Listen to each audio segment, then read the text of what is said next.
Sorry. Brett was telling me this joke before I came over here. I can't get it out of my head. How did it go? Okay. Why was school... Why was school easier for cavemen?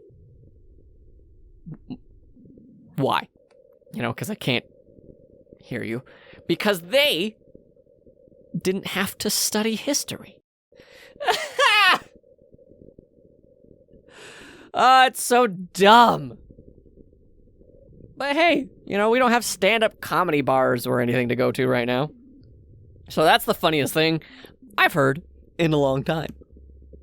Brett was also so deadpan when saying it too.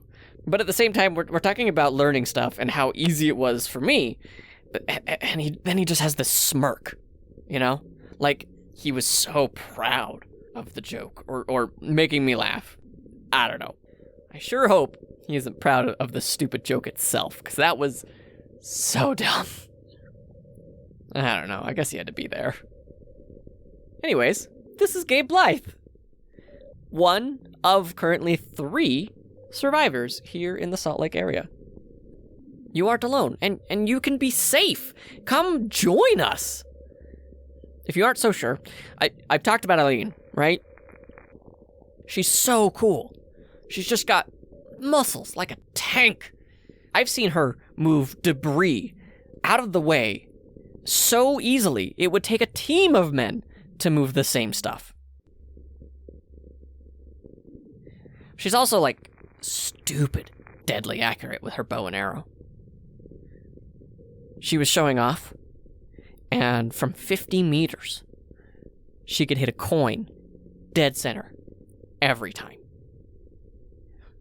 That's so cool! She said that she's always been good with bows and arrows, had a good knack for precision, I guess. But the Royal Navy gave her the tools, I don't know, to be more precise and consistent. Which is pretty amazing when you think about it. We were talking for a while, and we saw a group of the others shamble around. After hearing about some of them following me, and of course, army guy attacking me, Eileen wanted to take a closer look and see if she could spot anything different or new. She doesn't call them others, though. She and Brett call them docs, or dead on contact. I guess in the military, you turn everything into a phrase, not just the acronym itself.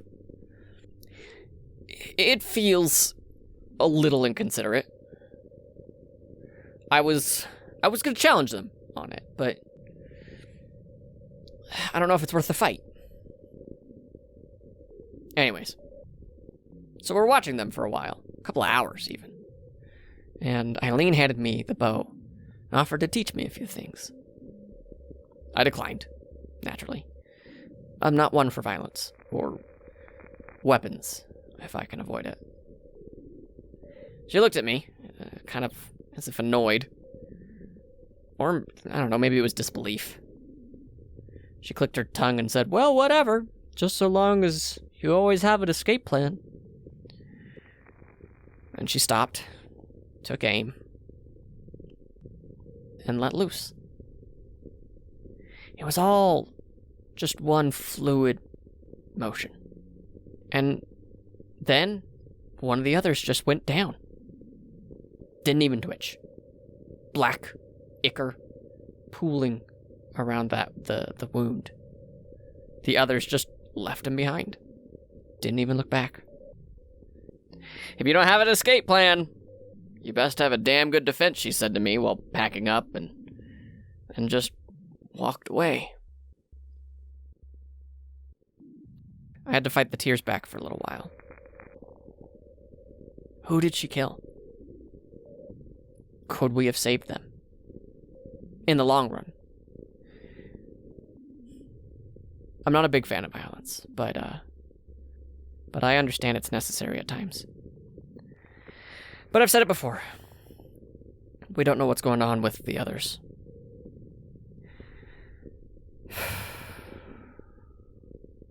Anyways, we talked a little bit later the next day.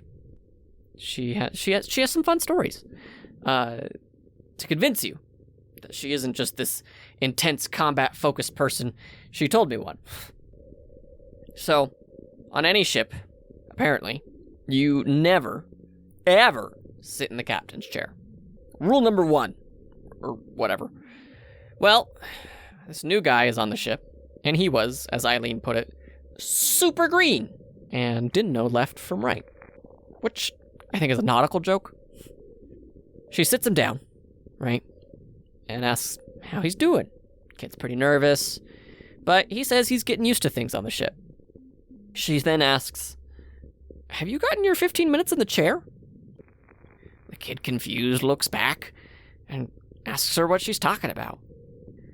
She explains, well, everyone gets to sit 15 minutes in the captain's chair, as long as the captain obviously isn't there themselves. And this kid, he thinks it's a big lie. But some of the other people on the crew, however, backed up Eileen. Totally a thing, they would tell him, and other people would say, but you gotta get your 15 minutes early, or else you may never get it, because what if you get into a situation the captain is always there? So eventually, this super green kid bought it. Next time he was assigned to the wheelhouse, or whatever it's called, he sits down in the chair. And Eileen is just giving him a big old thumbs up and just kind of encouraging him from the sidelines. And the kid is just having a blast.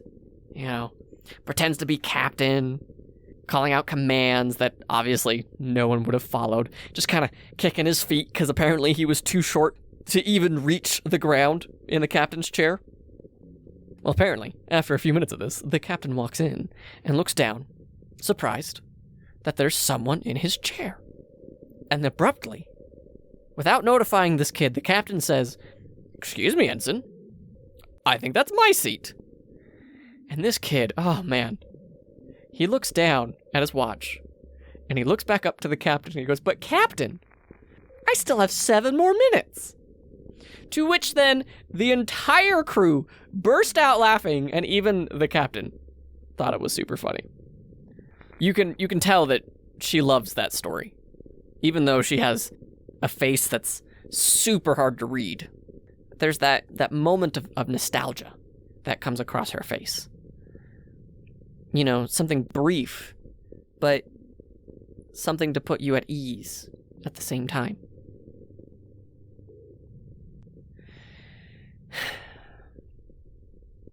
They've talked about continuing south. Since Salt Lake was empty, with the exception of me, neither of them have invited or asked me if I would be interested in going with them. I don't know if I would, to be honest. Maybe there are people in other places, and traveling is the smart thing to do. But at the same time, a beacon for people to find seems like that could be just as helpful right now. But since Eileen is so good at reading people that she probably already knows the answer to the question. Probably better than I do. Back when the world was spinning, there was a term called FOMO. Fear of missing out. And it's kind of surprising how the idea of me being this beacon, I don't feel like I'm going to miss out on anything. Sure, there are people who can't hear me. But for you, dear survivor, you can hear me. You know you aren't alone. And that's enough for me. Which is kind of a nice feeling. A sense of ease. A purpose, if you will. Besides, there's enough things to be afraid of right now. Thinking of missing out is one of the last things on my mind. Also, I don't want to do that much walking again. Can you imagine walking all the way from Idaho to Utah? I had a hard time getting to the prison. But maybe if they ask, I'll surprise everyone and we take this show on the road.